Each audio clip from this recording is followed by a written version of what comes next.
Okay, ladies and gentlemen, we will just prepare the seminar to be live on YouTube. Just 1 minute before we start. Can we just admit the rest who are in the waiting room? Right, yeah, I'm doing it. Okay. Alrighty. Okay, let's start. All right, good morning, ladies and gentlemen. Assalamualaikum warahmatullahi wabarakatuh. And welcome to the September 2022 edition of the Malaysian Mangrove Research Alliance and Network, MyMangrove Monthly Discourse. And with us today, I'm so proud to introduce to all of you a good friend of mine, a very prolific scientist, a reference for the studies on seagrass, on mangroves and salt marshes, and he also looks at cyanobacterium mat, and algal mat, and the carbonate formation in coastal wetlands. So pretty much he is also my reference on many aspects of studies on coastal environment, particularly now looking at blue carbon. I mean, you may see the abstract already, and you may have discovered. I'm pretty sure many of you have heard the term blue carbon. I think in the past 10, 11, 12 years, this has been a very important buzzword, if you like, a very important keyword in many of the papers and articles that we are referring to, particularly in the studies of mangroves, seagrasses, and salt marshes. And of course, there are so many aspects of blue carbon. It's not just the carbon, but of course, we are also will be focusing. When we mention about blue carbon, we are actually talking, or we are actually focusing on many other aspects that contribute to this topic. And it is not only the science, meaning the exploration of a basic or fundamental understanding, but how it connects to the livelihood or to the well-being of communities, for example, and how can this be translated, for example, into blue economy. So this is a very important aspect of study, and it is getting like traction, not just among scientists or scientific community within Malaysia, within the tropics, but from throughout the world. So I don't want to take a lot of time introducing Dr. Rozaimi. He's basically a senior lecturer at Faculty of Science and Technology at University Kebangsaan Malaysia, and he has been. We have been together in various research and studies, and Dr. Rozaimi also, has a very strong network, international network on the study of this blue carbon topic, as well as his specialization. So I would like to welcome everyone here today for being with us in this edition of MyMangrove Monthly Discourse. So we will have Dr. Rozaimi will go through his seminar. I think he will break the seminar into 3 or 4 sections, in which we may stop at the end of each section for a quick Q&A. Otherwise, we can wait until the end for the final Q&A session. So about 1 to 1.5 or maybe 2 hours session with a special session up close and personal with Dr. Rozaimi. So without further ado, Dr. Rozaimi, you may share your screen now, and the screen is yours.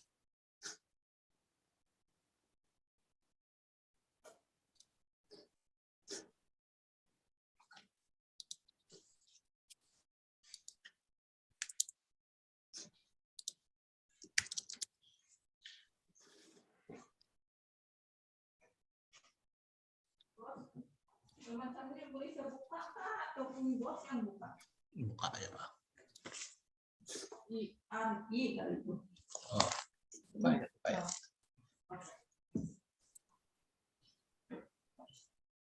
Okay, sorry, I'm just trying to figure out the controls. I'm using two screens at the moment. So you can hear me well? Good. Yes, Okay. now I hear you. Thanks a lot. Thanks a lot. Thanks for the invite. I'm really looking forward to sharing my thoughts about blue carbon. Indeed, blue carbon is a very huge field. Can be maybe humongous. I'm only looking at very small aspect of this area. Specifically, I started off in looking at seagrasses and spreading out into macroalgae, mangroves. I would like to do some work into salt marshes, but again, it's where we can find this kind of natural resources. So again, I'm really looking forward to talking to you about this. A bit of a disclaimer though, again, since my background is on seagrasses, so this work that I'm talking to you about is a bit seagrass centric, but I'll try to make it as general as possible, just to give a good background into what's going on when blue carbon is discussed. So it is a developing field. I'll be talking to you about this. And then the actual science, both the fundamental and the applied. I'll talk about some of my own studies into blue carbon and how it can be very interdisciplinary in nature and what insights we've gotten so far in the years that we've gotten into this area. I'll ask the host for a bit of time to talk about the EcoMarine project and what it's all about in trying to link marine sciences, marine monitoring, and blue carbon in a greater perspective. All right. So I'll frame it first by saying that science needs to be rebranded. Science needs to be thought of for the masses to see what they need. Okay, and in view of this, we start with the ubiquitous sea. Okay, this is a very unique element in a sense. Organisms composed of organic carbon. Okay, and this is one of the characteristics of carbon. They can be very useful and they can be relatively harmful. Okay, so when blue carbon is discussed, it's mostly of the organic carbon form. Okay, and carbon can also occur in its inorganic carbon form. Carbonates, carbon dioxide is the type of inorganic carbon, and of course, C will also stand for carbon dioxide. In a sense, the bane of our world right now. We need it, but at the same time, too much of it is messing up the atmosphere. And of course, C will also stand for climate change and to a certain extent, commodity as well. More and more, there's a lot of valuation being attributed to carbon. Later on, I will talk very briefly about carbon credits and how you can actually put value to it and how it actually translates to blue carbon as a field. This is a very common diagram when trying to link the carbon cycle globally. This is, I would say, a relatively old figure. I took this from the IPCC website, IPCC document, sorry. The numbers represent the fluxes, the amounts that are contributed by the atmosphere and back to land or the sea. Okay, but the point of this diagram is trying to show you that there are two different compartments, the terrestrial compartment and the marine compartment, whereby both have their roles in the carbon cycle. So essentially, what's the carbon cycle? Basically, the carbon in any form, okay, can be transferred into the atmosphere due to the multiple various kinds of biogeochemical processes, and then it can come back to the geosphere via the primary producers, or in other words, plants, okay, whether in the oceans or in the terrestrial biome. And also once it's in the oceans or in the or on land, it can actually be locked up in the geosphere then. So you can see there's an interplay of different spheres: the atmosphere, the biosphere, and then the geosphere. So these are all important compartments when the carbon cycle is being talked about. So these numbers are changed regularly depending on the current estimate. So this is obviously a very global based outlook on the carbon cycle, but this translates into what we want to talk about, what I would like to talk about for blue carbon. So here, I think by and large, the audience would have already somewhat known that blue carbon is composed of, I would say, the trinity, the three vegetated compartments of mangroves, seagrasses, and salt marshes. Here, I'm just having some photos of those that I have visited before. And I'm yet to visit any salt marsh, so just got some photos from the internet. But basically, these are the three most crucial compartments of vegetated systems which are involved in blue carbon storage and sequestration. So blue, green, you may have heard about this before, okay? Green carbon, you can appreciate that these are the actual land-based vegetation that actually has been studied, has been accepted as good stocks, good storage systems of carbon. And then we also have blue carbon. Technically, they are not blue in color. You can argue that they are just green carbon in the sea. Of course, because there's a need to separate terrestrial carbon versus sea-based carbon. So some ideas came up to put it as blue carbon. And again, more on that later. We also have black carbon. It's a real scientific term, which is referred to the substance that's a result of the incomplete burning of organic substances.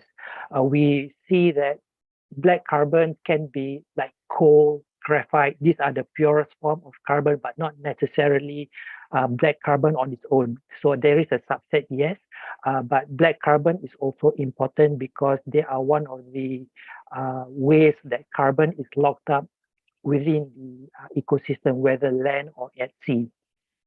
And of course, we do have brown carbon. To put it simply, we have the burning, emitting those brownish smoke. So this is actually what's being referred to as brown carbon. I don't have it here, but the latest addition to the varied color schemes are the red carbon. Okay, and of course, this will be looking at the different kinds of talks in trying to link the ecosystem with the actual type of carbon. So all these green, blue, black, brown, they all stem from the ubiquitous sea. Okay, so again, it can be very unique. The carbon has quite varied roles, both good and not so good. Okay, I would not say bad.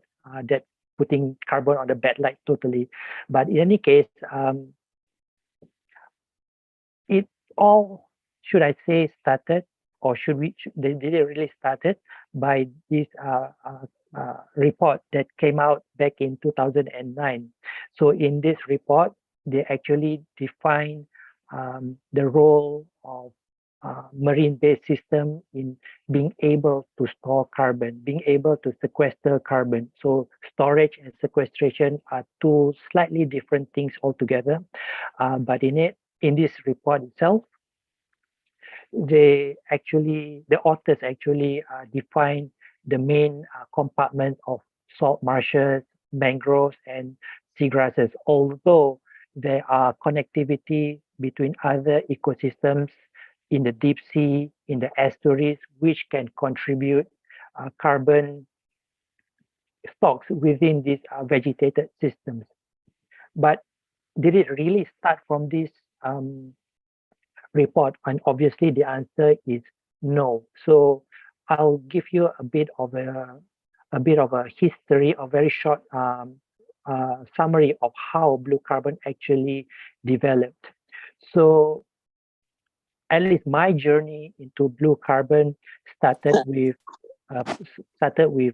papers that had been published maybe from the last century. So in this paper that you see here, published in 1919, almost more than 100 years ago. So there's this species of blue carbon. This is specifically a seagrass, Posidonia australis, one of my study species. So it creates this kind of habitat within the sea, whereby these kinds of fibers get accumulated.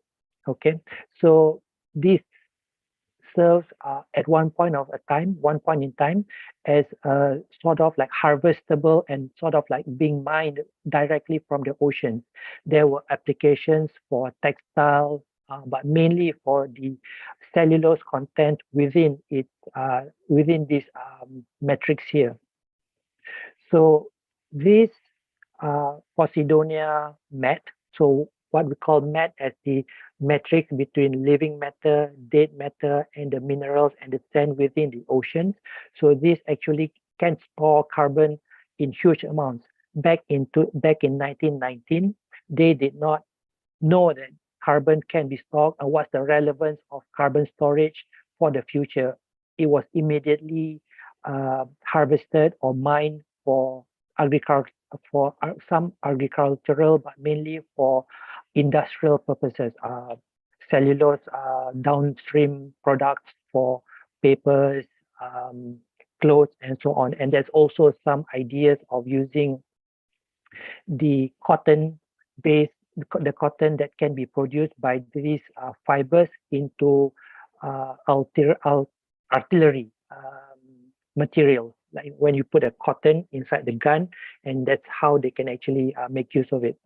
So this is one of the reasons why carbon is stocked, or carbon is very well stocked in marine, in seagrass meadows. And so in the marine systems, when you can get washed offshore, this can be how it looks like, balls of fibers being washed upon the sea. So they are very hard to degrade. So once they are in the sea, they get rolled up, and if it sinks to the bottom of the bed, they can actually be accumulated and get stocked throughout the centuries, throughout the millennia. So these are how it looks like, and I have just a representative here that I collected back in Australia. I'm not sure whether you can see it. Yep. So this is actually quite compact, and this is one of the reasons why there's good carbon preservation capacity. They're just very hard to degrade. They can last long in the oceans. Okay, and I would say some decades later, it has already been seen, can already be appreciated that these macrophytes are good carbon sinks. Okay, back in 1981, it's already been seen as such. So they can actually sequester more than 10 to the power of 9 tons of carbon per year. Okay, and some years later, We have our compartments of mangroves, which has been addressed as, which has been seen as good carbon sinks across the world. We have for salt for those that for those vegetative compartments that can be autotrophic production refers to the vegetation being productive, being in a sense being primary productive, so to speak, getting the carbon produced within its tissues and getting exported. So one of the fates of the export would be accumulation in its ecosystem. We do have the synthesis for salt marshes. And where am I getting with all this is one of the seminal papers that led up to blue carbon. So this is one of the earlier synthesis of data for showing the relevance of marine plants to the ocean carbon cycle and to show that they actually can be stored in a long periods of time. So there's one name that keeps on popping up, and this is C.M. Duarte, Carlos M. Duarte, Professor Duarte. So he's one of the main proponents of this blue carbon work. Again, more on this slightly later. So he actually addressed it. So we have these vegetated compartments, mangroves, seagrasses, salt marshes. They are scientifically seen as being relevant for ecosystem services. But herein lies the problem. We have very little reports or very little relatively smaller number of publications, smaller number of media reports, which says that these three ecosystems of seagrasses, salt marsh, and mangroves are important disproportionately compared to coral. So again, my background is in seagrasses.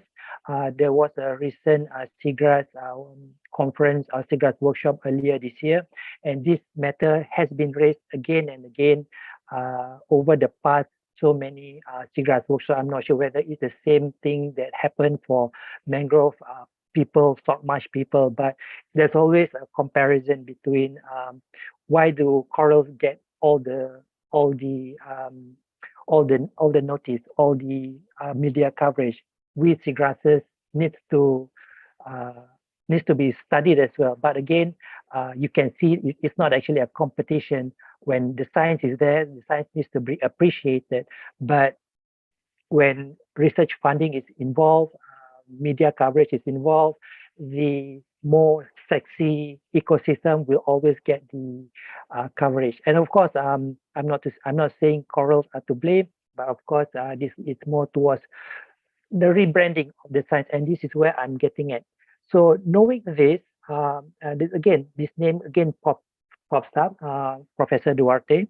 So he knows this. He views this as very important, and this is where he decided, or he suggested, that this can be incorporated in view of rebranding the sciences, in view of what's happening contemporarily.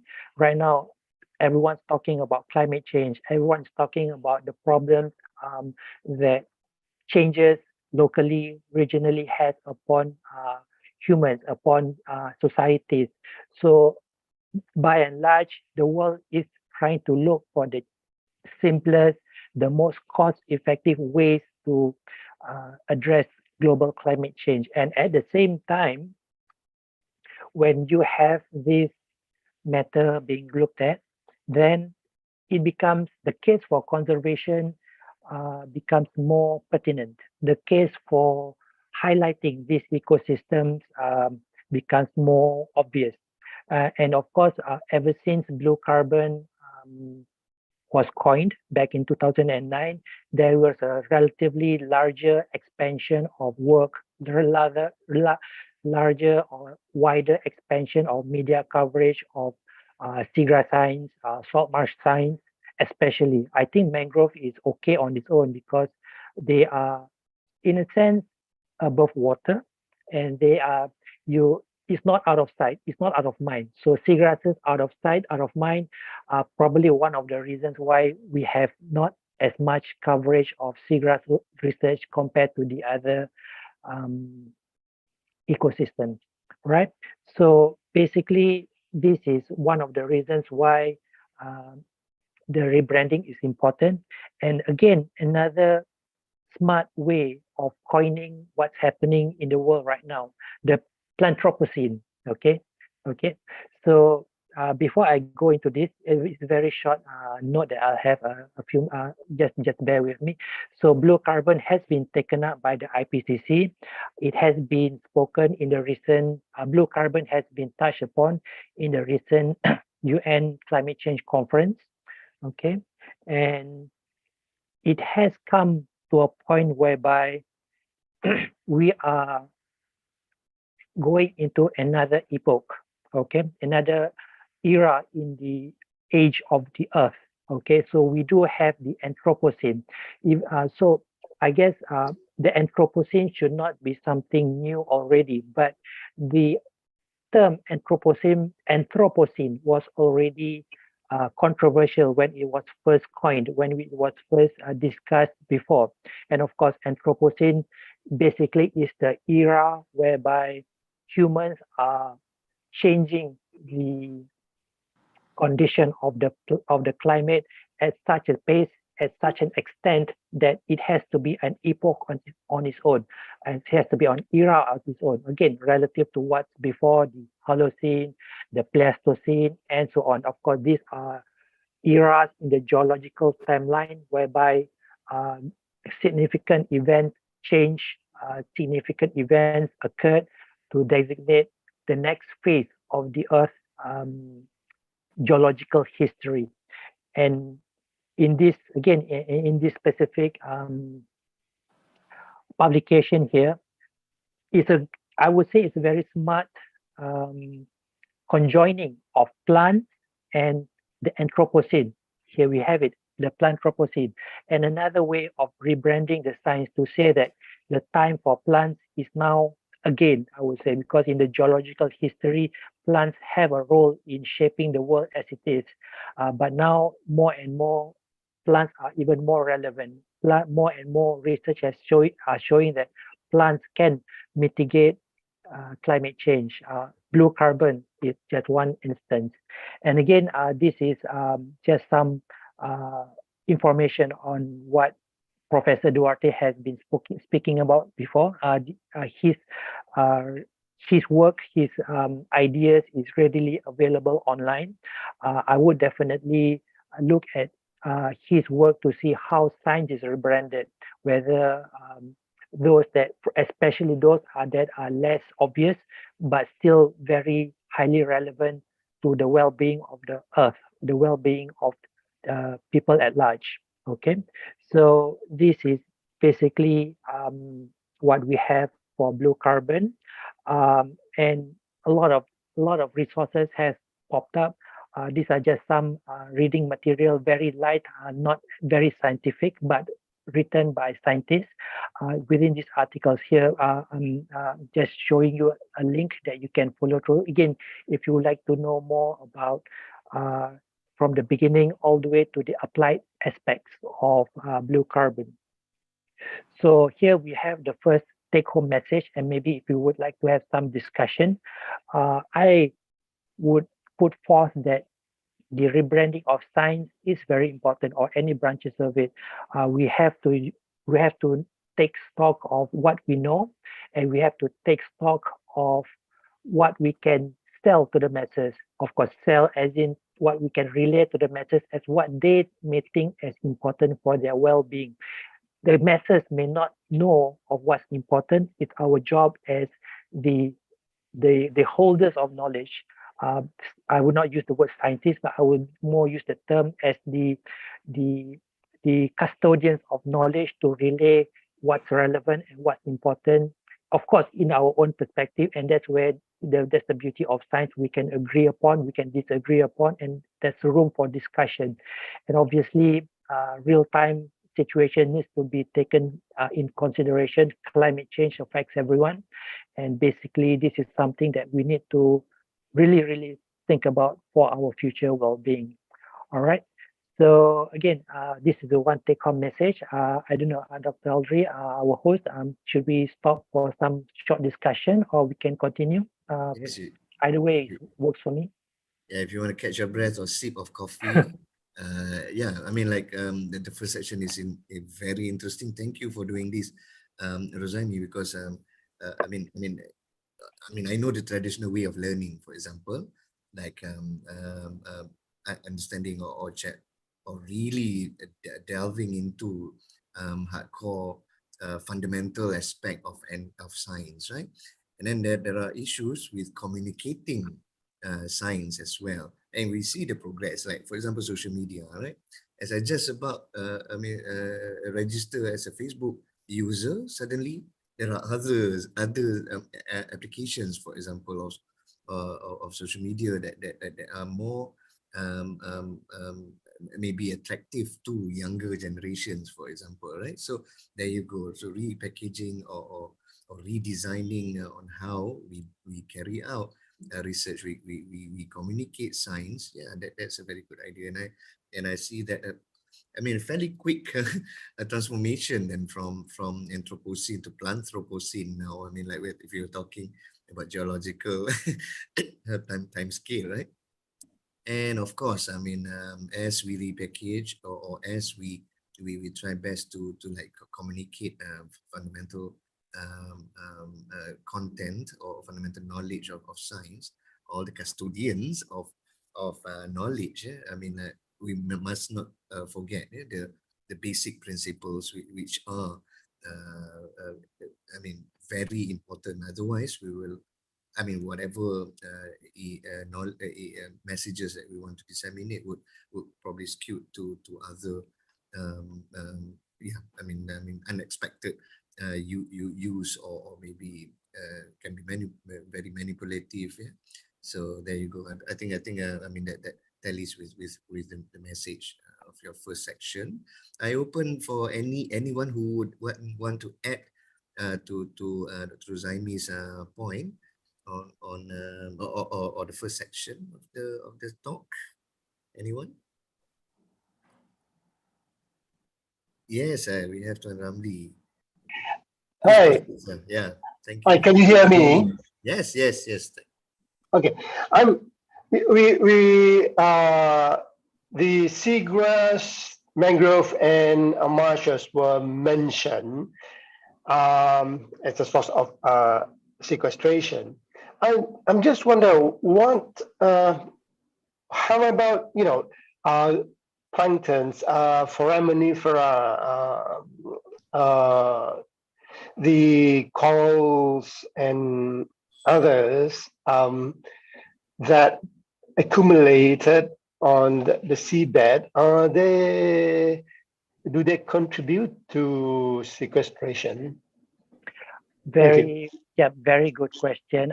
There's actually a short take on it later on my talk, but the short of it would be it's complicated in a sense that they do contribute to carbon sequestration, but in what form? Okay, so you were talking about forams, you were talking about microalgae, phytoplankton. So these organisms have both organic carbon and inorganic carbon, or in other words, carbonaceous organisms. So once they can sequester and they can contribute both. The question would be the lability of the carbon, whether they can remain inert in its form without being able to be transported back into the atmosphere, and that's the key. Again, I will have more on this later on in the next section. But the short of it would be definitely it's complicated. More and more, the science is saying that the main components are the vegetated system that we know of right now, mangroves, seagrasses, and salt marshes. The others will supplement on a good day. On a bad day, they will actually become a source of the carbon. That means carbon dioxide is being released into the atmosphere while they are being produced, while they are being propagated. So again, I think this is a very good question, very pertinent question, even right now in the blue carbon community. Again, more on that I will talk about in a bit. Yeah, exploring the connectivity of these habitats as well would be a very interesting aspect. So I reckon maybe you can proceed with your second section now. Assalamualaikum, Oh, ada satu Azri. lagi. Ya. Sila. Siapa tu? Saya Rahim Nik ya. Datuk Rahim, silakan. Thank you for joining. Okay, thank you. Assalamualaikum.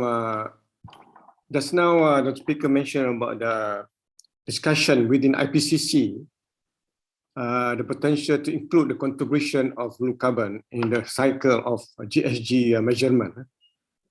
I was before the chairman National Committee on GHG measurement for Malaysia.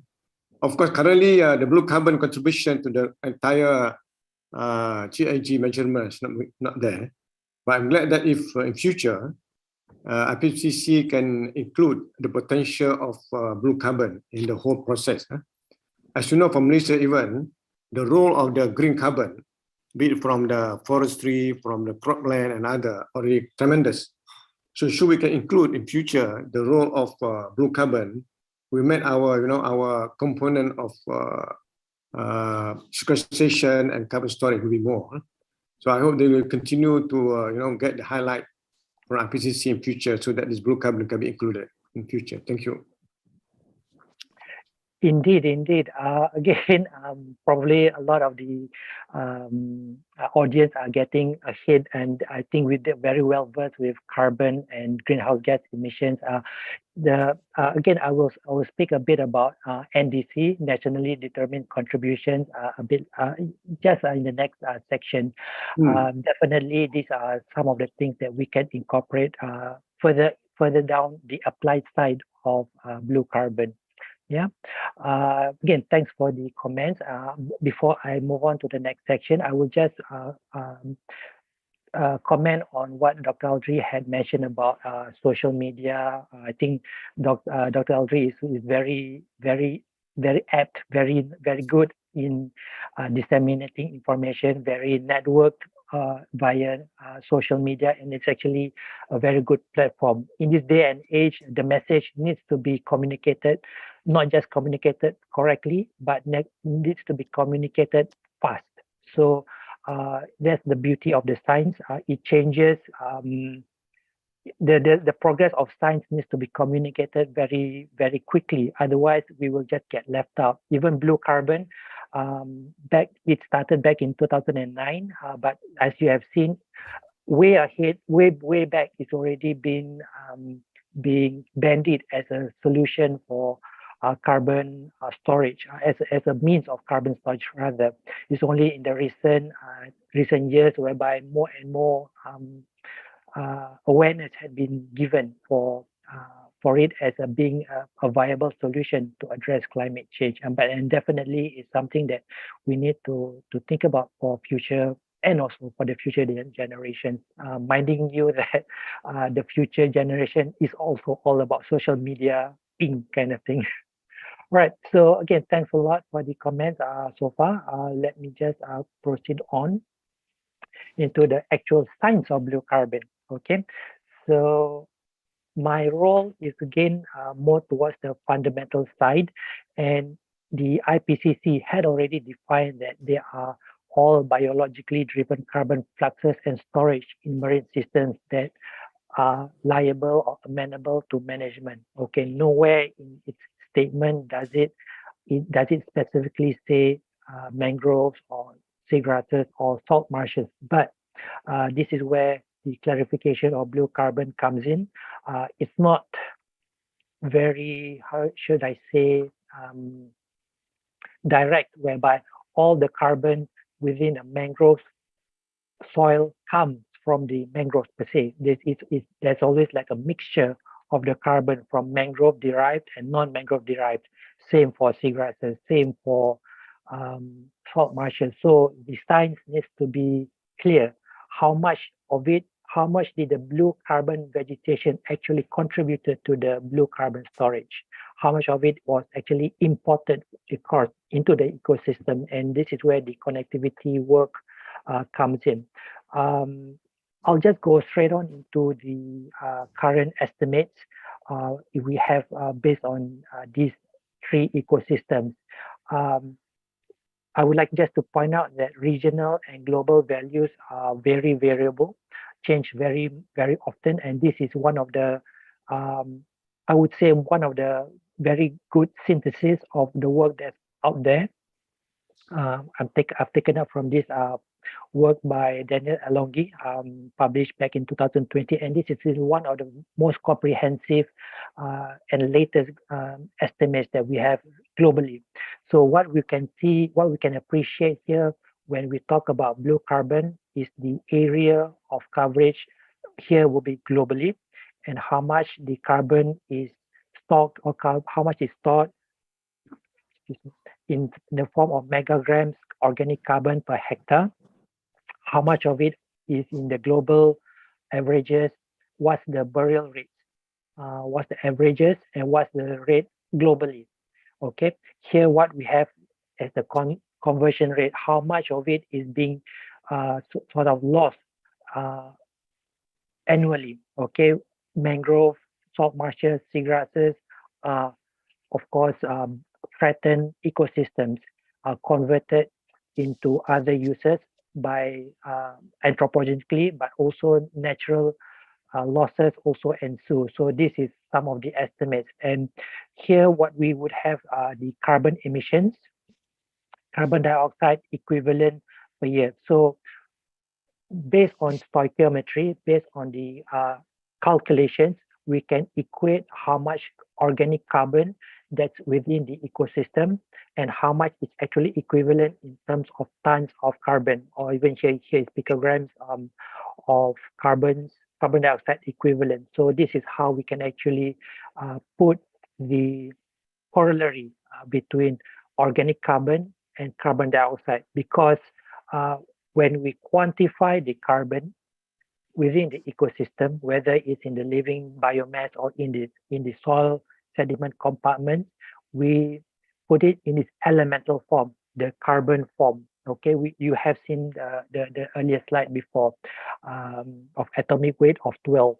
So equivalently, so this can be converted into how much carbon dioxide that's being released by these ecosystems.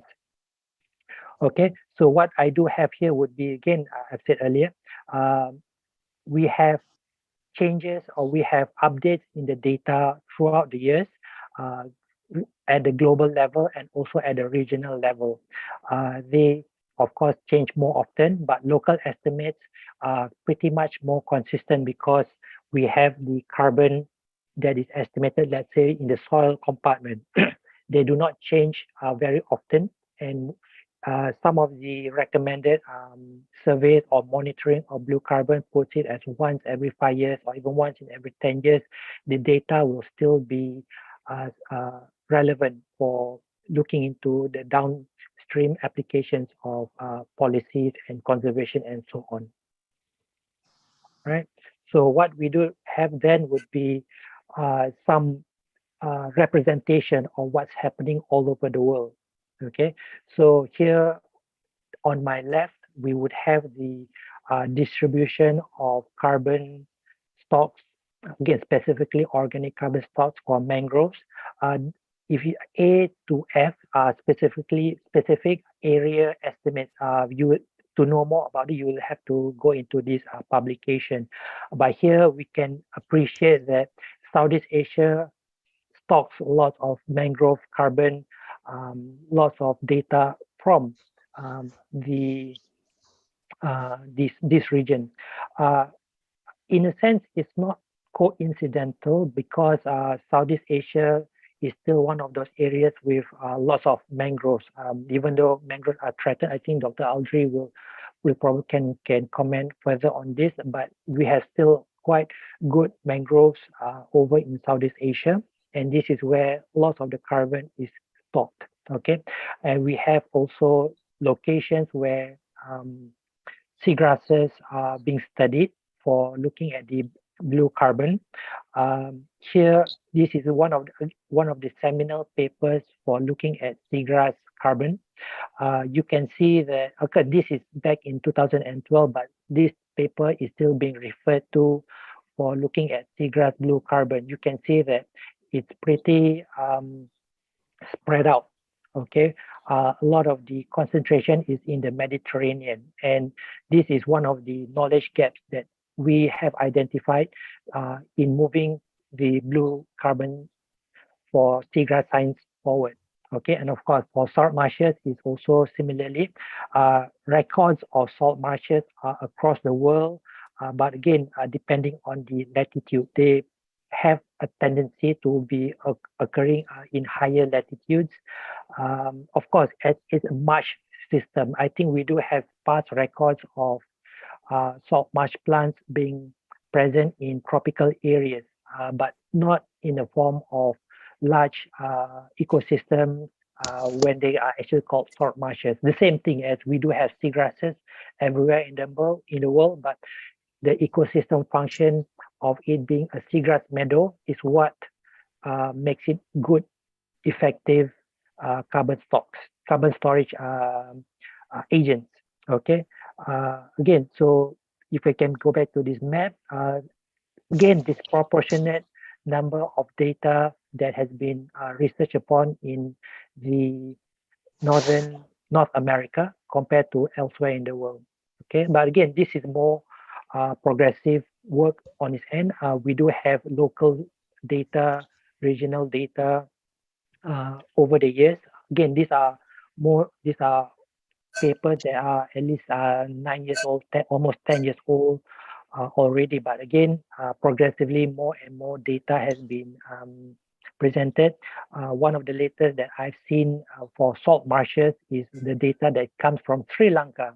Amidst their issues surrounding their country, they are still progressing in blue carbon science, and that's definitely something positive for this area. Right?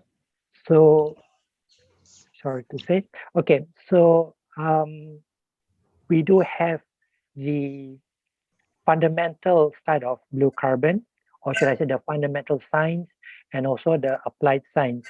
Of course, I would have to say, to provide a disclaimer, the colors were default, so I couldn't change it. So that's why it's blue and yellow. And of course, I remain neutral for geopolitical events that's occurring in the world.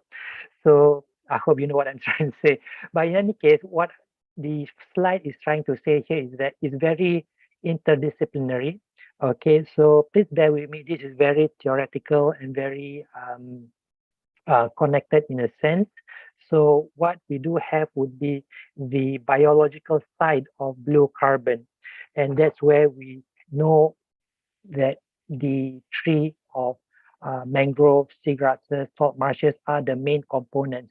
But within these vegetated systems, there's also the factor of seagrass species, or should I say the factor of mangrove productivity, the factor of salt marsh density, and so on. So the actual vegetation structure contributes towards the variability of blue carbon. Okay, we also have the effect of, or should I say, the factor of the microbes. The longer the carbon stays in the ecosystem, the better it is for showing that blue carbon sequestration works. But the microbes are actually the intermediaries which causes the carbon within the detrital matter, within the dead seagrass, dead mangrove, dead salt marshes, to be released back into the atmosphere. Okay, and this is where the biological interplay of the system can make the blue carbon estimates a bit inconsistent, so to speak, or should I say a bit more clarity needed. There's also the connectivity aspect. Dr. Audrey was mentioning that mangroves can be connected to other ecosystems. So there are work that has shown seagrass connected to salt marshes and vice versa, of course, where they occur. And mangroves can also be connected to seagrasses via intermediaries, via their water movement. So particulate matter can be transmitted from mangroves to seagrasses and vice versa. Okay, so that's biological. So the physical aspect, that's even more complicated. We do have the geomorphology. This is just a cross representation whereby we have the effect of the environment. It can be whether there's turbidity, whether there's an effect of water depth, whether there's an effect of sheltering versus exposure, whether there's disturbances, whether there's changes within the sediment structure. So these are physical factors which can show the differences within the blue carbon system.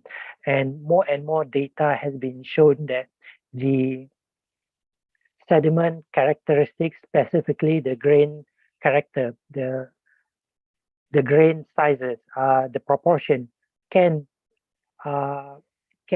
affect the carbon storage potential. So here what we have, this is very common ternary diagrams to represent the compartments of, or should I say the characters of the sediments or soil. So clay soils has very little contribution of organic carbon from seagrasses or from salt marshes or mangroves. They're just very compacted, and it's hard to actually accumulate anything from this vegetation. They can occur on top of it, but not within the matrix of the soil or the sediment. Okay, so in contrast, for silty sand, silt compartments, they have more tendency to store the carbon. Okay, because when it's more compacted, there's lesser susceptibility of physical processes or decomposing processes. They just get locked up within the system. One of the reasons why would be the exclusion of oxygen from the soil and sediment. So soil and oxygen helps in the respiration of the microbes.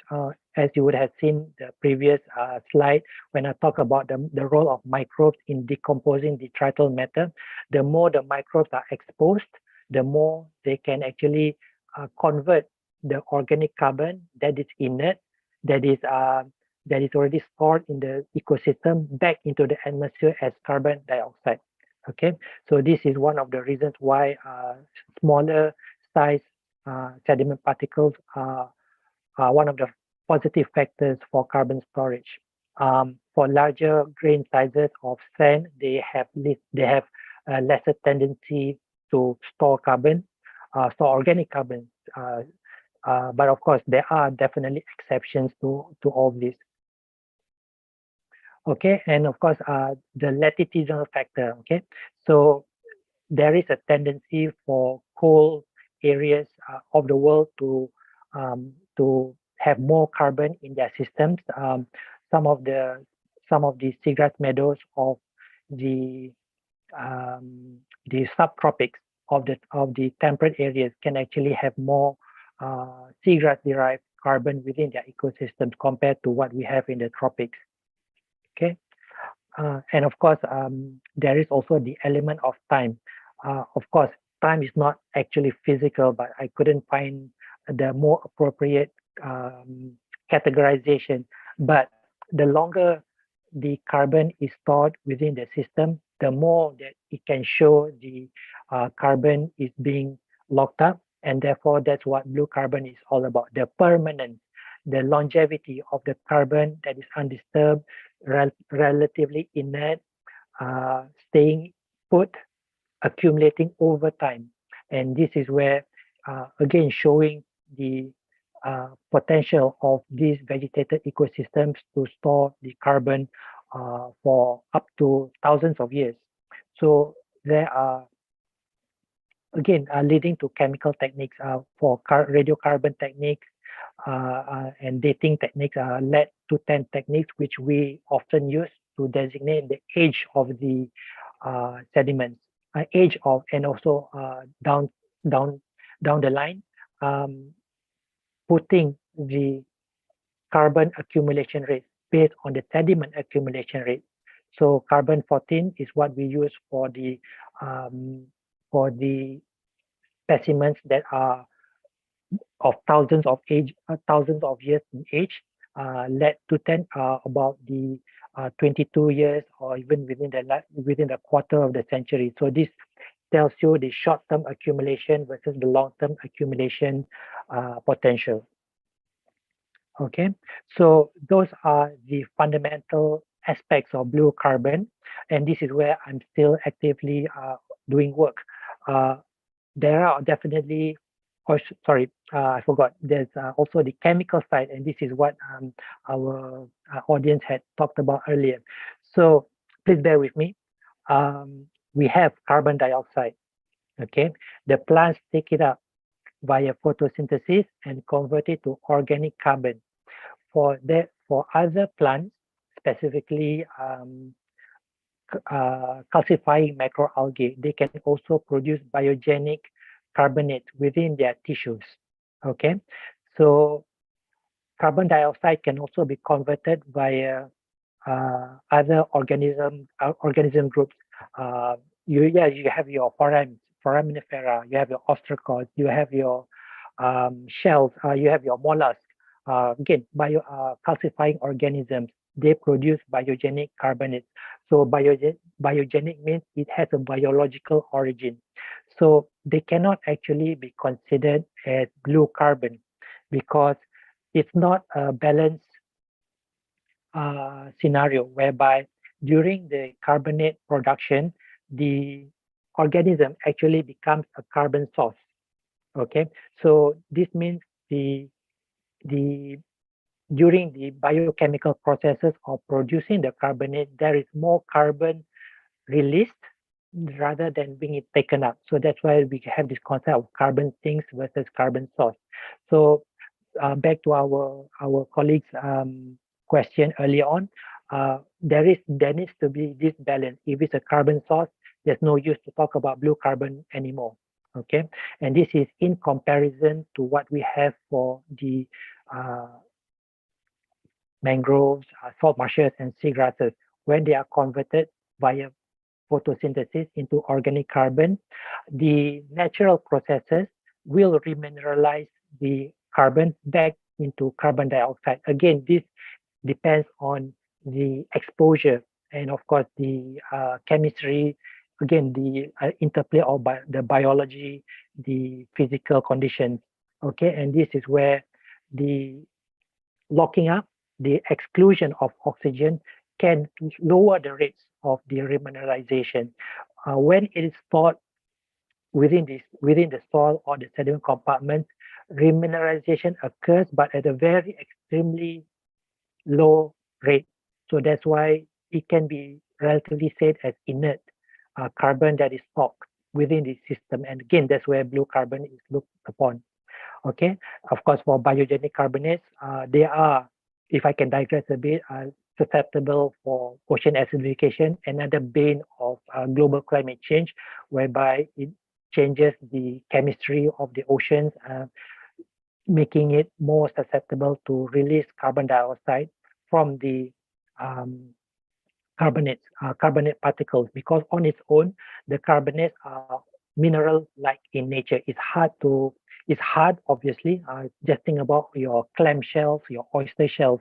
But when you put it in acidic conditions, it will react with the acid and carbon dioxide is released. Again, just sort of a short digression there. But again, the chemical aspect is again another subfield within blue carbon, which needs to be considered trying to look at it holistically.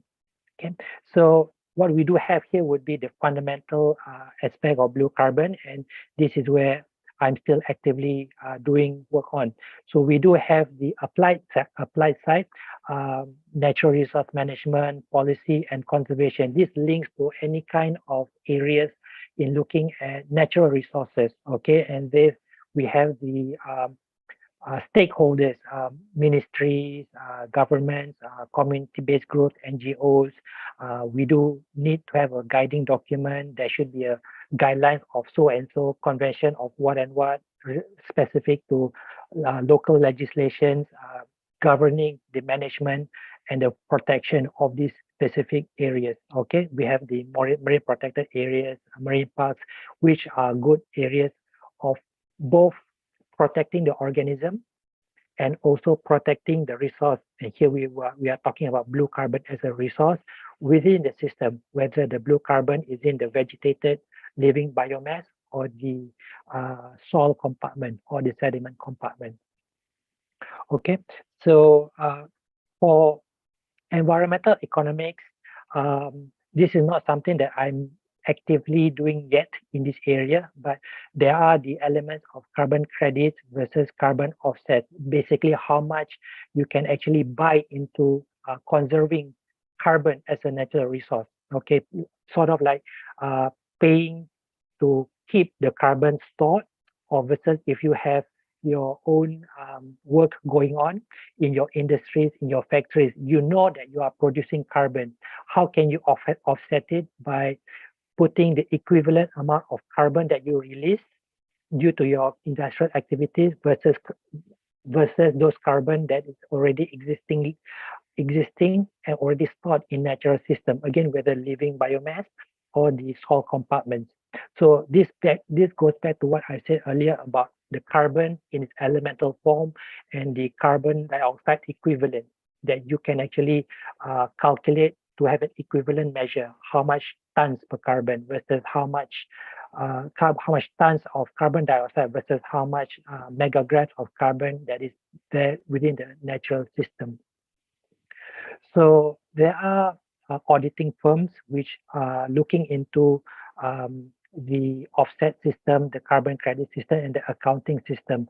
I'm not too familiar with how they work, but this again is something work in progress at this moment. So Vera is an organization. If I have it correct, they are based in the US. They are actually one of the main accounting bodies or auditing bodies which actually try to have this equivalence in trying to designate rather how much carbon is in the natural system versus how much is being produced and so on. Okay, and of course we do have the nationally determined contributions. Basically, these are estimates of greenhouse gas emissions, as again being spoken about earlier by our audience just now, saying that this is how much we need to reduce in view of what of our international commitments. If I'm not mistaken, is the Paris Agreement, I think, if I got it correctly. So we have an idea of how much we have in terms of the contribution, in terms of the emission, and how much we do have in our respective countries in terms of our carbon that's locked up. So again, this tells us the relevance of trying to quantify accurately how much carbon that we have as a natural resource that's already existing within our system. Okay, so these are again nationally determined contributions based on individual countries. They are intended because we are still in the mitigation phase or adaptation phase and trying to present the schemes in trying to make it work. So once they are actually in place, then we're going to be then the intent is going to be removed clearly, right? So this is going to be within the environmental economic side of it. Of course, there are citizen sciences whereby we do have the civil society which can contribute to small-scale restoration efforts, so to speak. Here we have sort of mangrove planting work done by students, which can actually help in looking into involving compartments of civil society in the bigger auspices of climate change and low carbon. Of course, this is a very small, this is very far from the actual science, but again, it still needs to be spoken about, and probably in the future there can be a more discrete link between citizen science and blue carbon. For instance, the citizens or the civil society will be able to monitor the natural resources.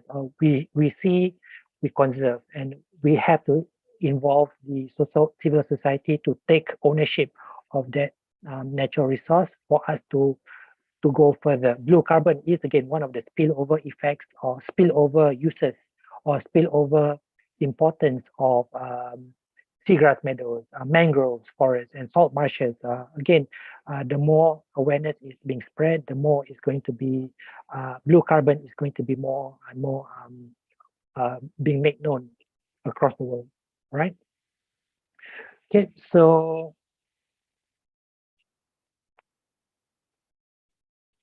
it's easy for us to compartmentalize the fundamental aspect versus the applied aspect. So to get started on it, if you do have some ideas of the work at hand, so we can define the project. Where are you trying to quantify your carbon? In what scale are you going to look into, and which of the carbon pools?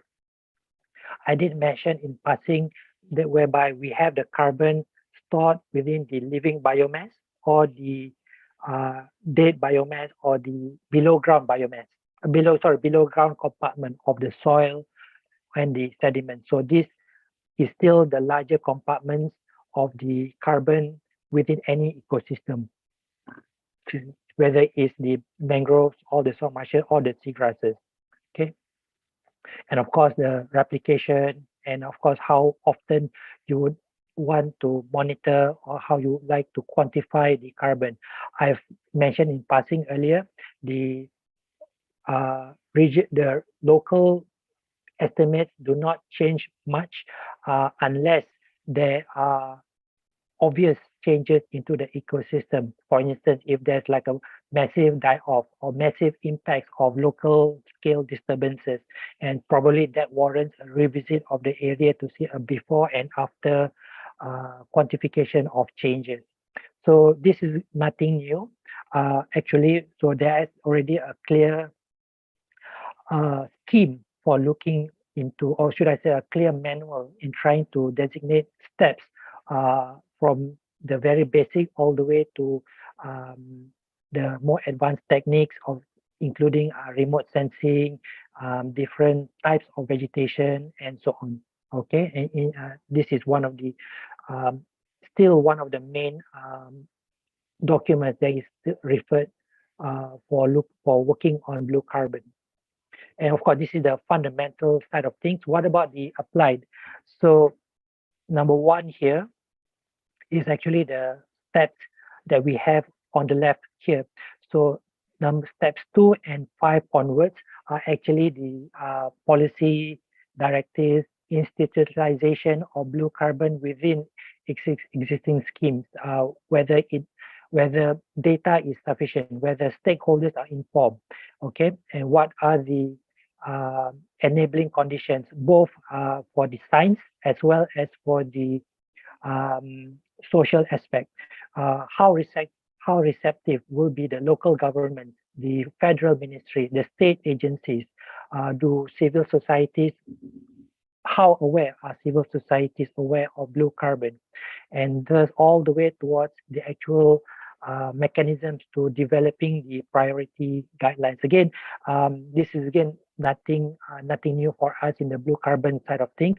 There's another document that actually tells us on how to get us going with it. Yeah. Right. Okay. So I'm not sure how complicated this is, but as I've said before, this is complicated. This is the blue carbon is a very interrelated science on its own. So I'll try to be trite about this, but there are factors which drives the carbon stocks within the mangrove system, and I do have those from seagrasses and salt marsh later on. Of course, the forest age is important. Okay, the larger the area of the forest, usually correlated. The older the forest, the larger the area it has. Okay, and also the longer time it has to accumulate, to collect all those carbon within, especially within its soil compartments. Okay, tidal inundation, tidal elevation, how often it's actually being submerged, again will affect remineralization processes. How geomorphology, how protected the area is. If the more exposure, the more exposed the area is, the more susceptible the carbon would be lost, both physically exported away or chemically being remineralized away. There is the effect of species. Different species have different contributions for carbon storage. Soil grain size, we talked about it earlier. The smaller the grain size, the more susceptible, the more the carbon is being held to be locked up. How much catchment and what's the catchment and what's the river input and what's the extent of anthropogenic input. So this actually helps in uh, accumulating non-mangrove derived carbon. So when we talk about the carbon, it is again ubiquitous, as I said earlier. So it can be from the mangroves or it can be elsewhere. So where do this elsewhere come from? It can be from terrestrial systems, and it can be transported into the ecosystem, into the soil of the mangroves and buried with the mangrove derived matter, right? And of course, for seagrasses, similarly, very interconnected. This is where I can compartmentalize it into biological, chemical, and physical. All right. For biological, it can also link towards the species differences, the productivity, how much seagrasses there are. For chemical, specifically on recalcitrant. So this is one of the technical terms in blue carbon. So recalcitrant means difficult to degrade, difficult to decompose, and this is what we would like to have for blue carbon. The more difficult it is to degrade, the longer it is, the longer it will stay within the ecosystem, right? And of course, for physical, it can be transported away. How much of it is accumulated, and of course, soil accumulation will consider the effect of time. So that's why this is called more towards the physical aspect of blue carbon.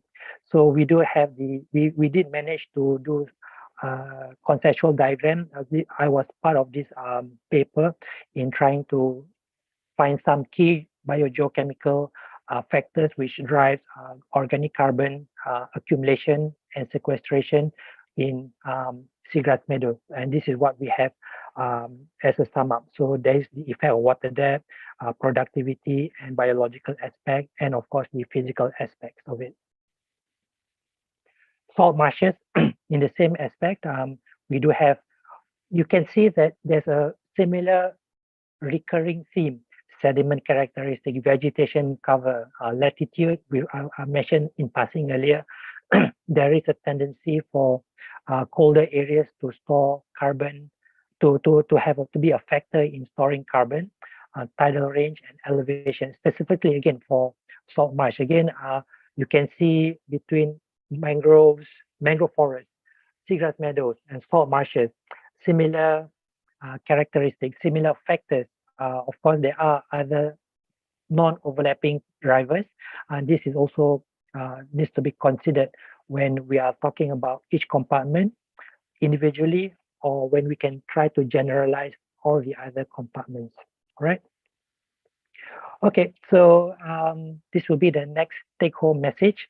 So it is blue carbon is immensely interdisciplinary. I'm not sure whether I can put it in any more suitable term.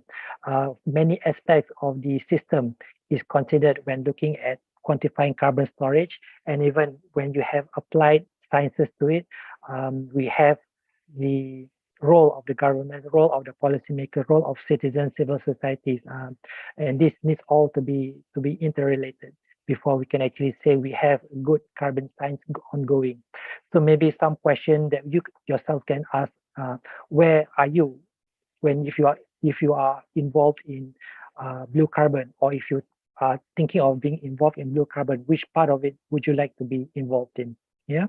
So again, I'll just take a short sip of my cup right now. Yes, yes. Please have your second sip of coffee. Yeah, while doing that, maybe we would like to hear also from some comments from the crowd if you have any. But then yeah, there are some notes on communication in the chat section. If you want to take some time, Dr. Rozaimi, to go through for a while. There's a message from Datuk Rahim Nick saying he has to leave, but just to update on nationally determined contribution, which was mentioned by the speaker just now, Malaysia has updated NDC to NDC in 2021. Yep, correct. By committing to reduce 45% GHG emission of carbon intensity of GDP. Yeah, I think it is also reported in I think the sixth report or the fifth report. I can't remember. Yeah, but there was one updated document. And Dr. Ramli Ahmad, what is the extent of mangrove zone for blue carbon? Is Nipah zone regarded as blue or green? Oh, this is interesting. This is the unique thing about coastal environment, particularly mangrove, yeah, because it's right there in the intermediate in between terrestrial and marine. You may answer now, Dr. Rozaimi, or we can keep this for later, for your later section, or No, otherwise. Oh, I'm happy to put this yes. forward again. Again, this is very amusing in a sense. Green carbon, blue carbon, but definitely it's not black carbon or brown carbon as yet. Okay, I'll just take a step ahead. In the event that your Nipah is burned down, then it's going to be contributing to black carbon within the ecosystem. But again, I digress. If I can take a look, okay, so we can, if we do have a standing or pure stocks of Nipah, I'm not sure how common it is in our region. So if we do have the Nipah plants or Nipah palms, so to speak, as having the dead leaf, dead detrital matter that now accumulates within the soil compartment. Okay, so they are still considered as mangrove plants. I think Nipah is one of the accepted plants within the mangrove. I'm not sure whether it's considered associate mangroves or not. Some fields, I think I don't think it's true mangroves, if I'm not mistaken, Dr. Audrey. Again, true mangroves, I don't know, true mangroves, false mangroves, these are just probably matter of perspectives. But definitely within the mangrove system itself, definitely it would be considered as blue carbon because in lieu that they are part of the mangrove ecosystem. All right. So yeah, thanks for the question. Yeah, that's right. Thank you very much. Thank you very much for the comments and questions also. And yeah, it's a matter of categorizing again. And of course, yes, Nipah is basically widely accepted by mangrove specialists in particular, the taxonomies. It is always in the list of exclusive and true mangrove. So it is a palm, of course, but it occurs only within mangrove and Nipah forests. Yeah. And Dr. Harinder added on, there is a lot of Nipah in Sarawak, especially in the Rajang Delta. There you go, Dr. Ramli. I can find in many major estuaries actually, yeah, and it's very, very common, especially in Malaysia, all throughout. Okay, all right. If there's no additional comment, you're done with your second sip of coffee, Dr. Rozaimi. Yep, thanks. Yes, Just yes, plain yes. water, but But yeah, yeah. okay. Yeah, I have some notes to respond to, but yeah, let's keep it for later. Thank you. Sure. All right. Okay. Thanks for the question. I'm happy to have this very good discussion going and interest going. So for the next part, I'll talk about some insights into selected blue carbon studies. So this will sum up some of my own work into blue carbon, but of course I would like to start off with this relooking at this table. So in the earlier slide, I have only cut it up from mangrove to salt marsh to seagrasses. So it has been quantified. Oh, sorry, I think I forgot to mention before that the numbers in parentheses are the references. So again, if you would like to know more where this data came from, again, it's all within this publication here.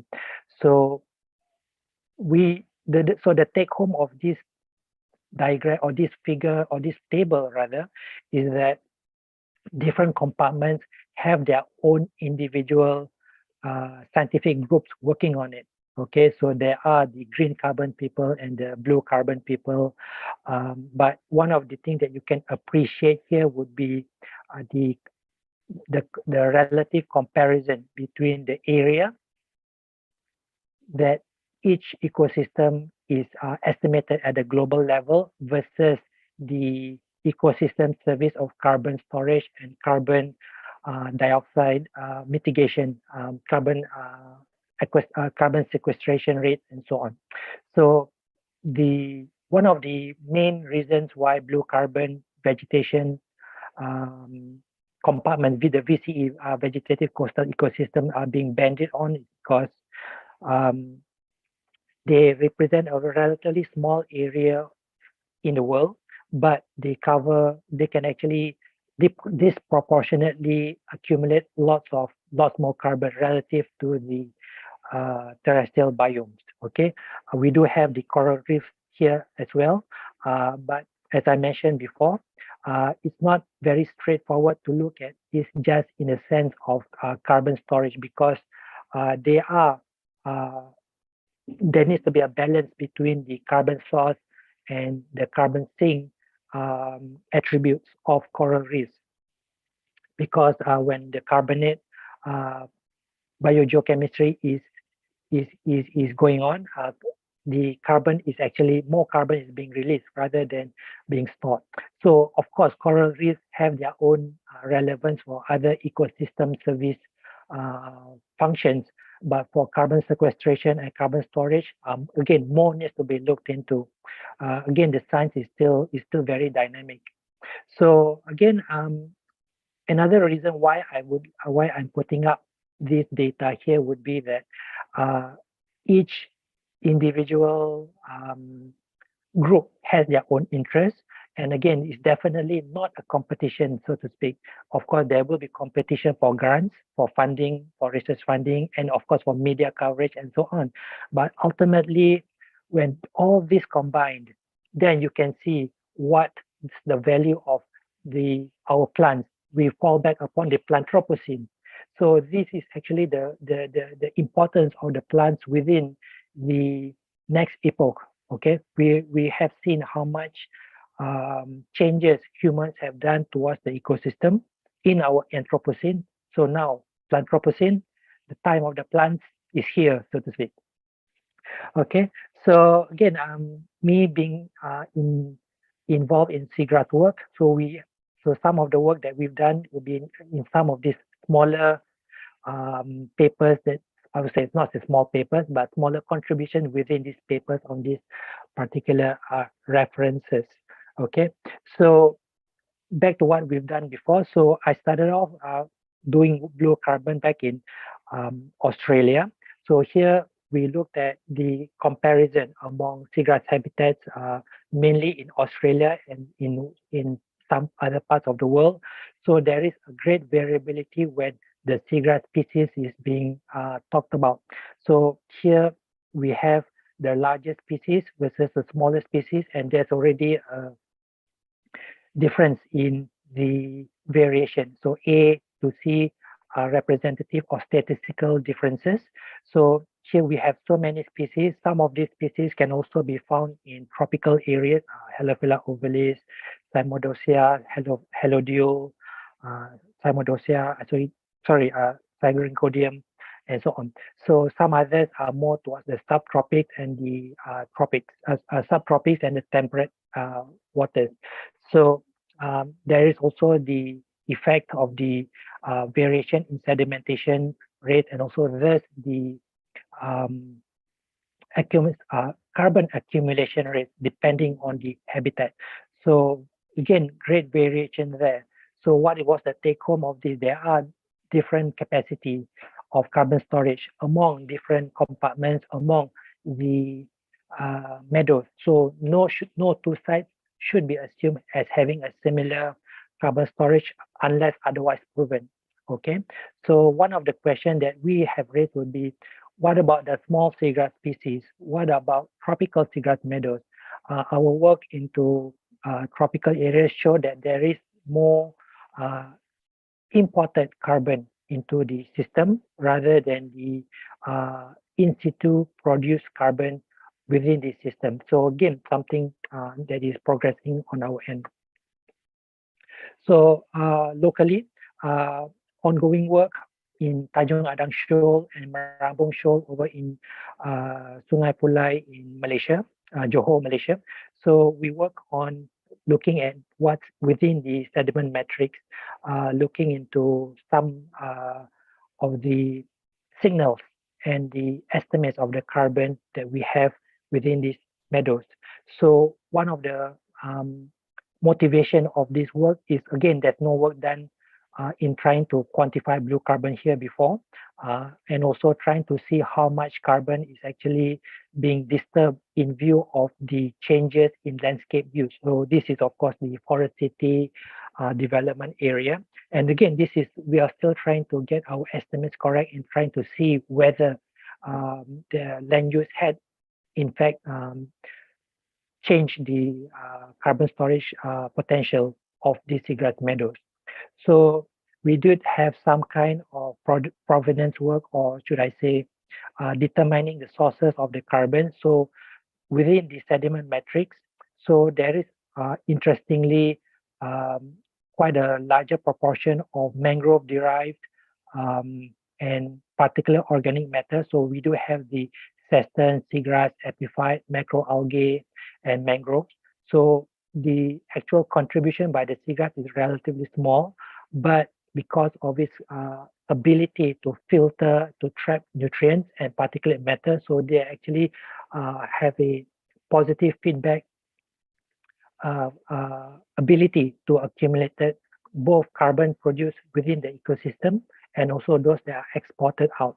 So in Tanjung Adang Shoal, we have a relatively higher carbon storage estimate compared to the Merambung Shoal. This could be because of natural causes rather than just the effect of land use. This is still the effect of land use is still in the works. So, but at least for this at this juncture, we do have the estimate, or we do have the insight that there are actually mangrove-derived carbon being accumulated within the seagrass meadows. So this again tells us the connectivity between the ecosystems. We have the blue carbon of mangroves and the blue carbon of seagrasses. So holistically, when we look at it in unison, it gives a better idea of what's happening to our blue carbon systems and how export, import, production processes are involved in blue carbon sequestration and storage. Okay, of course, there's a take home would be there is definitely the connectivity of blue carbon habitats. And if we do have seagrass meadows at the end of the estuary, within the vicinity of estuaries, they will help to retain mangrove blue carbon, again, promoting the longevity of the carbon within the ecosystem. Yeah, all right. Okay, so another point that we looked at would be how much contribution would macroalgae, how much macroalgae would contribute to the carbon. Okay, not blue carbon, but of course the carbonate for specifically for this work. So what we have here would be the macroalgae that is accumulated or deposited on top of the seagrass meadow on the sediment surface. So we would like to see how much is it is there an effect of it?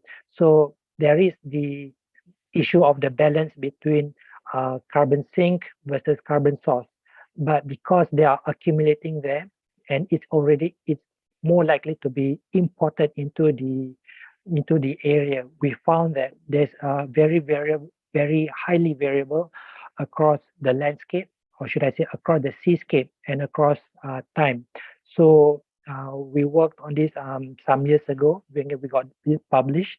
There are the effects of time and space on carbon sequestration by macroalgae. Of course, this is specifically towards carbonate, another ubiquitous sea.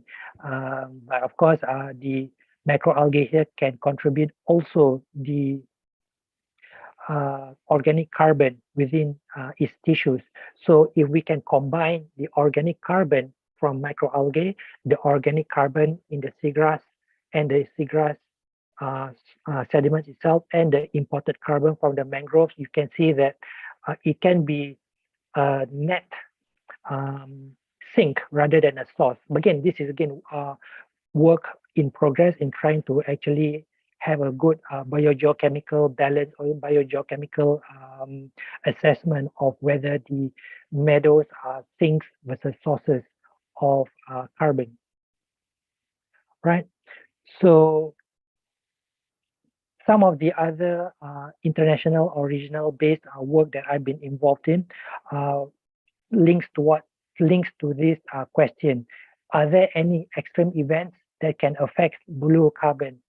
This is in the news recently. There's many heat waves around in the world right now. Okay, whether it's in Europe, which says that it's going to be more of a norm by 2035, and all the way towards in the Northern American side, easily found articles online about heat waves. Coincidentally, somewhat 10 years ago, a massive heat wave actually occurred within the seagrass meadows of Shark Bay in Australia. Now, Shark Bay in Australia is one of the most important and one of the largest seagrass areas, I would say globally. All right. So if there's any losses, it can have a cascade effect upon the carbon storage potential. So we did some work on it, and we did find that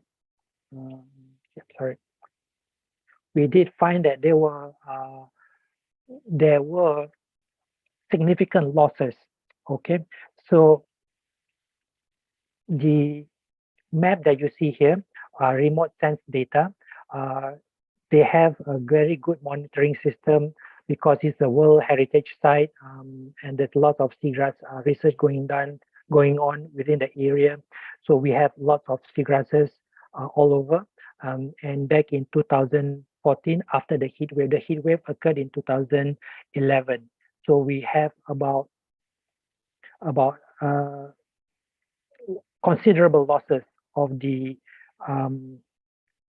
vegetation, and when we have the losses, it can be attributed to the equivalent losses in the carbon dioxide that can be emitted, and also can be argued as a lack of sequestration. So as long as the vegetation is there, it can be postulated to help in continually cycle the carbon dioxide from the atmosphere into the geosphere and the biogeosphere. But if you lose it, we have a lack of sequestration from both either the organic carbon aspect or the carbon dioxide equivalent.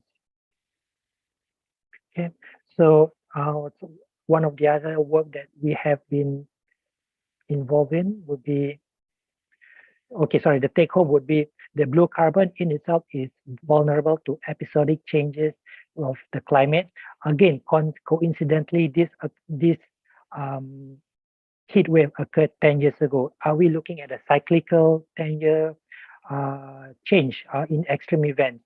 Again, I'm not sure probably more reading or more research needs to be done. Probably if that any of the audience can share this information. This happened, of course, in the southern hemisphere.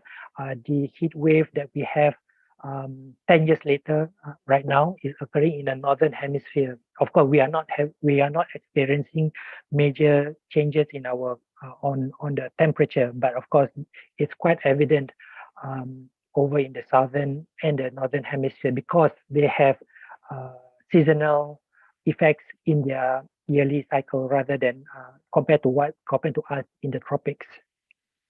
And of course, one of the questions raised would be, we definitely have positive effects if the carbon is stored, but if the carbon is lost, how will losses further exacerbate climate change? Of course, when we lose this carbon, definitely it will be remineralized in lieu of the fact that it's substantial being left undisturbed. And if you disturb it, will it cause further changes in the climate locally or regionally or even globally? So again, some questions. I wonder if it's the same talk that he presented masa the he came to give some carbon talk. Online. Yeah. All right. Okay. All right. So so let's move on to one of our really interdisciplinary work that we've done before. Okay. So here I'm putting again the conceptual diagram of how the individual components are linked, okay, from the biological, chemical, all the way to the applied side of things. So not many work has been done. This is again I was fortunate to be involved in a larger international driven work for quantifying the blue carbon in Australia, and this actually involved researchers from all over the world looking into all the three components of marshes, salt marshes, mangroves, and seagrasses. Okay, so here we have the estimates from all the coastal areas in surrounding the island, because in lieu of the fact that Australia is not just a country, it's also a continent, and definitely having significant stocks of its carbon on its own. Okay, so we do have the compartments of the pools that was investigated, whether it's the tidal marshes, mangroves, and seagrasses, living biomass, or the soil compartments, the below ground biomass. And of course, definitely the sequestration rates needs to be considered. And of course, the mangroves stand out for soil carbon sequestration, but at an annual basis, it has some seagrasses can also be involved as important. Okay, what about the accounting side of things? So we did present some kind of estimates. Here we have the ecosystem, how much of it is in total, how much of the habitat is lost, remineralization, emissions, and how much we have estimated in terms of millions of US dollars. So again, this valuation is in the end of the day is very important in considering the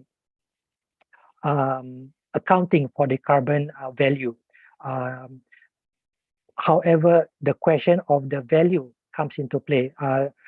Here we have it at US $10. In other auditing systems, it can be of different value. Okay, again, depending on the auditing scheme that's being used. Okay, so right. So this is some of our work that we've done for blue carbon and some of the insights. I'm just sharing what are the ongoing work.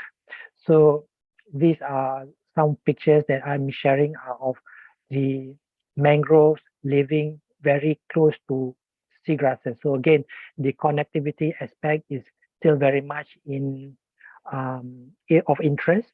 Okay, we do our sediment cores. We collect cores day or night, so to speak. And this is Arina. She recently one of my students. She recently graduated from a PhD from UKM, looking into blue carbon and macroalgae and the links between the two. Okay, so it can be the seagrass can be intertidal or exposed, or it can be subtidal. So we can get the cores out as simply as knocking it into the sand, into the sediment, or other scuba assisted work may be needed. Okay, and coring is actually a science on its own. So these are some of our work done in Australia in trying to get cores out from seagrass sediments. Again, looking at how much we have within the ecosystem. Okay, and some of our results. So this is one of our many samples. Again, this is a sediment core. So we have the top where we have the seagrasses, and we have the bottom at the end here. So this was about 80, almost 80 cm in length. Okay, almost 1 meter. So the end here, we have managed to put a date to it. So this is actually almost more than 3,000 years old. So within this range of accumulation tells us that the sediment actually stores carbon and for over long periods of time. And this is again what we need to look into. This is what we need to show, or how we need to show the permanence, the relative importance of the seagrass meadows for blue carbon. So the same thing applies, the same methods applies for salt marshes and mangrove. Once we have the age to the sediment, we can actually provide the accumulation rates. And of course, our involvement, I'm sure this is a very familiar face. This is some of our work into mangroves, pristine mangroves in Pulau Seribuat, over in Pahang in Malaysia. And here, I don't know whether we want to share the story of this this trip. Everyone was all smiles when going in, but not so smiley on the way out because of being so tired and so on, right? Again, that's probably a story for Dr. Audrey to share with the rest, okay?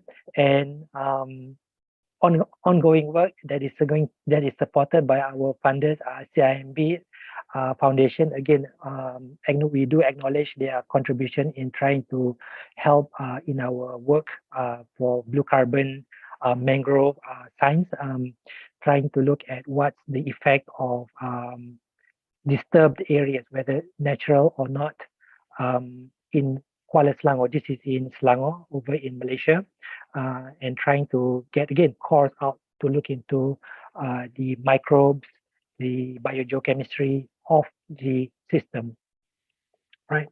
Okay, so again, I have to acknowledge the photo credits here for those who took the photos, right?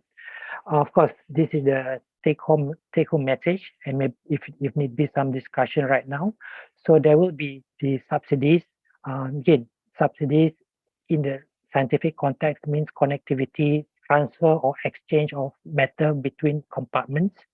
So there will be this existence, this relevance between different compartments. Carbon can be lost via local scale disturbances or larger scale climate changes. Sorry, it's not combining the data from mangrove, seagrass, and salt marsh ecosystem will allow a very interdisciplinary outlook on the blue carbon science as a field. And this may have importance regionally or even at a global scale level, especially when the quantification is robust, quantification is thorough, and we have so many aspects that we can link in. Yeah, okay. So I don't know whether I can continue, or we can take some questions right now. Yes, there are some few comments and questions as well. Yeah, I think maybe you can quickly quickly like respond to. Okay, I think the third take-home message directly related to Tuan Ramli's a comment or actually a question because he assumes that seagrasses are actively grazed and consumed by marine creatures like dugong and turtles, as we all know. So is the consumption of seagrass viewed as carbon source? And if it's so, how does this play in the balancing scale? If you want to comment on that. Yeah.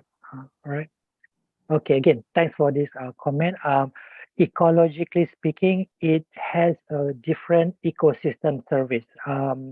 Yes, it's a carbon source, but as food, what from the ecological perspective is what we call trophic transfers, trophic connectivity. Then, the primary producer produces the carbon, and again, the ubiquitous nature of the carbon is not a food for other organisms.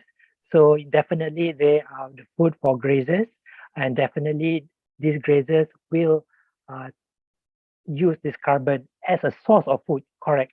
Okay, and definitely the involvement of the carbon cycling may be relevant here. But for storage, yes, we will consider that the carbon is lost.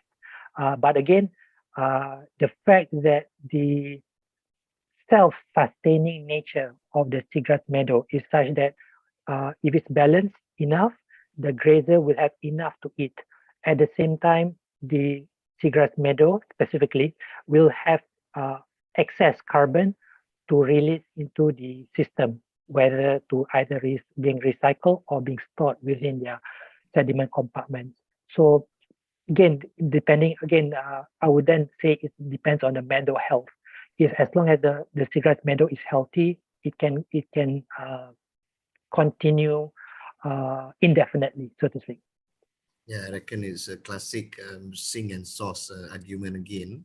But yeah, so thanks for the question and answer. There's one more actually from Dr. Salwa, Dr. Wawa, I call her Dr. Nur Salwa. Sure. She's asking, is identifying biological and ecological aspects of the area crucial in understanding of blue carbon? Definitely. The short answer is yes. I gave a second voice to that just now, by the way. Yeah, definitely, because there are the effect of species composition and how much of it is endemic or naturally occurring. So right now, of course, definitely about fauna, there will be the consumers of the carbon, okay, the trophic connectivity, as I mentioned earlier. But for the flora aspect, some interesting consideration is right now is that invasive species that has taken hold into new systems are now contributing to blue carbon. So I'm not sure of mangroves, but definitely there have been reported work for seagrasses and salt marshes. So it makes the concept of ecosystem services a bit confusing. On the one hand, the seagrasses are invasive, but they're helping in climate change. But on the other hand, they are messing up the biodiversity. So where do we stand? That and straight we continue to your final section, I reckon. Yeah, thanks for the question. By the typically, way, before you carry on, we are approaching the second hour of the, the third hour of the lecture, but it's so engaging that, yeah, we still have huge number of viewers here on Zoom. So, yes, please proceed, Dr. Zaimi. Thank you. Yeah, again, thanks for coming. Thanks for the viewers. It's really an honor. All right. In advance, I want to deliver their thanks as well. Some of them are already thanking you for the wonderful and awesome Yeah, presentation. no worries. Again, the science needs to be shared. Happy to disseminate. Happy to communicate. But okay, definitely on a local scale, anthropogenic effects, land use changes, reclamation, conversion into other coastal uses, dredging, messes up the seagrass meadows. We do have diseases, wasting diseases that had occurred before in Europe. It messes up quite a large area of the seagrasses. We do have climate changes, local and regionally, We talked about the extreme events before, and these are all questions that we will try to address. Some local changes we try to manage, but if it's at a global scale, we worry that it's a losing battle. So definitely things to think about. Yeah. All right. Yeah. Okay. Right. So again, thanks a lot for everyone. So so the last part of my talk is more like would you like to know more that kind of thing, right? So I don't know if you know this tagline. This came from a very neat movie some years ago. I would say many years ago. If you know, you know. If you don't, and probably something that you could like to find out. It's a science fiction movie. Anyway, so if you would like to know more, so we have. I will say I'm involved in a bigger initiative in trying to look into how we can connect among different countries all over the world to have a mechanism in preserving marine ecosystems from the effects of climate change and also plastic debris. This is again, just bear with me just for the last few minutes to talk about this project. So it's a multi-country project between Malaysia, India, Cyprus, Germany, and Spain, led by our counterparts from Cyprus. So the aim would be to improve the management and operation of these systems by involving stakeholders in trying to disseminate, trying to communicate, trying to talk about the marine system in general. Okay, specifically, we are one of the components here would be the monitoring climate change at the sea and blue carbon. These are other aspects of the work, monitoring and managing. This is where we try to link up, trying to share knowledge into habitat mapping, blue carbon compartments, seagrasses, mangroves, probably not salt marshes, and also monitoring of marine plastics and microplastics. So specifically for blue carbon, I have not spoken much about the applied side, but in our project, we would like try to address these other applied sciences, applied aspects of blue carbon. So this setup is going to be an online course. Everyone is going to be freely available, subject to registration and access to the online link. So we will try to get it going. This is still in the works. Probably it will be up and running. The system will be up and running. The platform should be good to go by next year. And everyone is invited. If you would like to know more about blue carbon, please feel free to register later on once the link is live. What I've talked about is a subset of these 4 topics. And if you are involved in other aspects of the marine ecosystem, please feel free to join in the online course, right? And of course, any comments, suggestions, and expression of interest are very much welcome. Yeah. And with that, I'm just into the 12-hour deadline to end my talk. Again, rounding up, it's still very much imbalance across the world, whether for seagrasses or mangroves or salt marshes. More work needs to be done. The question of sink versus source, net carbon balance, role of algal carbon sequestration is still in question.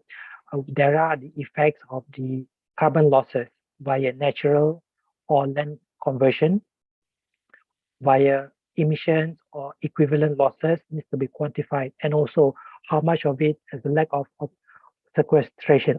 You may look at it as opportunity cost. Okay, the lack of it. Yeah. And of course, from what my argument would be, definitely it's important to rebrand science, to repackage it for what's happening in the world. This has relevance to make science palatable, science of interest to the civil society, and of course the government agencies, and of course many concurrent initiatives. Our eco-marine project is just one of them. Locally, there's definitely groups working on individual compartments, whether mangroves or seagrasses, salt marshes over in those areas who are working in salt marshes. Yeah. Okay. So with that, really a real appreciation for the audience for staying till now. This is not for my journey into blue carbon work. It's not just a individual or a small group effort. Many players, many parties were of extreme help to get this going. And of course, I would like to definitely acknowledge CIMB for supporting our blue carbon, specifically again, mangrove work in Kuala Selangor. I don't know whether Dr. Audrey has spoken to the audience about it before, but please feel free or please take note that we are having ongoing work for blue carbon mangroves in Kuala Selangor. With that, again, thank you again for listening. Cheers, everyone. Thank you very much, Dr. Rozaimi. Indeed, it is a very interesting, eye-opening, engaging, of course. Yeah, looking at the numbers.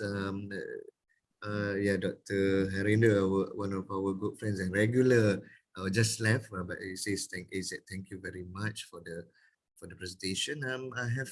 We have one question actually from Dr. Jongka Greenang from Unimas. What is your thought on the role of macrobenthos and other invertebrates in the blue carbon cycle? You want to answer that, Dr. Lim? Okay, thanks for the question. The short of it, they can mess things up. Okay, macrobenthos, they have roles in disturbing the sediment for burial and for making the for churning out the soil or the sediment within the soil compartment. So this, on the one hand, it can disturb the sediment and export the carbon, and it makes the soil oxic, again susceptible to further remineralization. The other thing that messes things up is when we want to do a good geochronology. So when we have bioturbation, when there are macrobenthos, they actually messes up the organic matter. So when we try to date, or where we try to pinpoint an accurate date, we cannot have good models. Or when we cannot have good models, we cannot have good carbon accumulation rates. And to have a bigger picture of carbon storage, considering the interdisciplinary nature of it. So if we have good estimates of carbon sequestration rates, carbon accumulation rates, then we can have a very nicer outlook on what the storage potential of that particular ecosystem. Now we have these issues for all the three VCEs. Salt marshes have this problem, mangroves have this problem, seagrasses have this problem. So again, the short of it is they are important for other aspects of ecosystem services. Again, I'm not downplaying, I'm not saying they are not good, but for blue carbon, they can match our scientific findings, to say the least. I mean, yeah, of course, they provide other ecosystem services to the system. But yet, I would like to link this to your third message, take-home messages just now. That the more area we protect, the more carbon we will store, the higher biodiversity we will store as well, and to provide ultimately to provide the long list of ecosystem services provided by these blue carbon ecosystems, right? So that's actually a subtle fifth message I would suggest. I reckon, especially there are representatives from the government agencies, from communities and civil society listening to us today. So this is the message that we want to deliver. I mean, particularly, especially that Rozaimi also agree with me now that blue carbon in itself is an interdisciplinary field or discipline, if you like, which require interdisciplinary participation and by all parties, not just the scientific communities, but especially the authorities, the state authorities, in particular in our case in Malaysia. And the picture we are looking at now, this is Marambong Shore, right, Dr. Rozaimi? Or it is Tanjung Anak? This is just on the side, just opposite port of Tanjung Pelepas. One of our areas which has been disturbed. I'm not saying it's still there. I'm not sure whether it's recovering or not, but the seagrasses are still there. We have mangroves on the other side of the banks. Again, there's this interplay between natural conditions versus conversion to other land use. We acknowledge that the economy needs to progress, but how can we balance between the natural system, living it undisturbed versus getting our countries, getting our cost of living, standards of living progressing. The question of balance right now is still very much in everyone's heads. Yeah. Why I asked whether it is located in Johor, this is a transboundary issue, you know, I mean, like between two countries. So we try best to protect, and it would benefit our neighbors as well, from other countries. I mean, they play a planetary role, yeah. So yeah, this is very important, and I don't think I mean, if you're happy, we can still open for maybe one or two or three questions, a quick one that I see the messages. Yeah, many. I mean, majority of them. Thank you. For the awesome presentation, and of course, you have Dr. Rozaimi's email on the screen now, which you can always communicate with him. Ask question. He's very responsive. He's very happy to answer.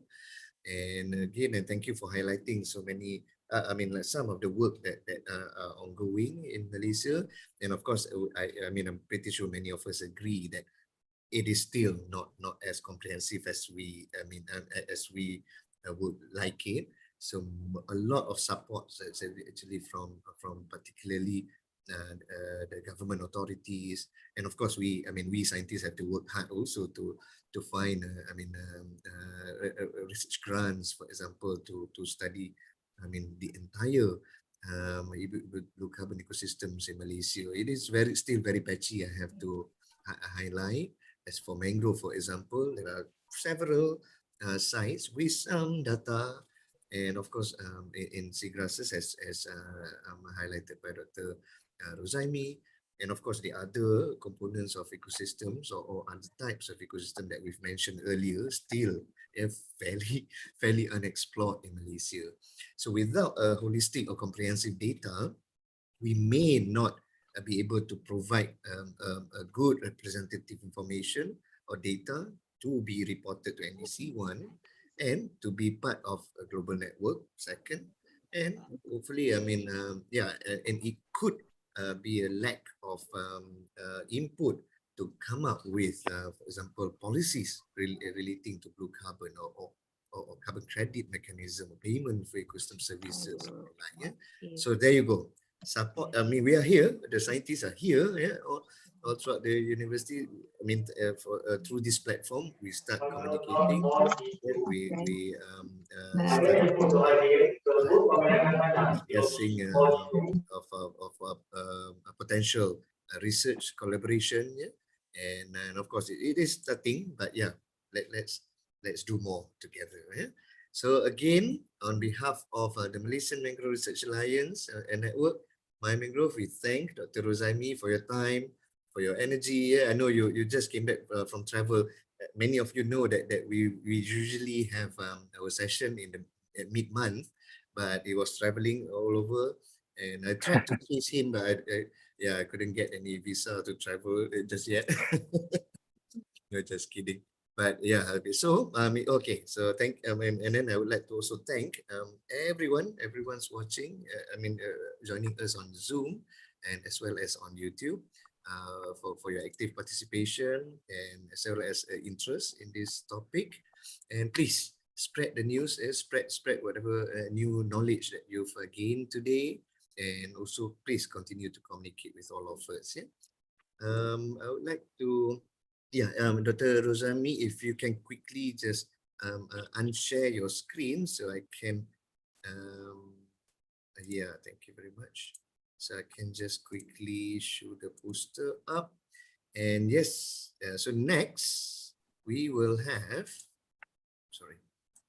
so next we will have another interesting topic very related to us, the coastal environment, the coastal habitat, the coastal ecosystems, particularly the blue carbon ecosystem.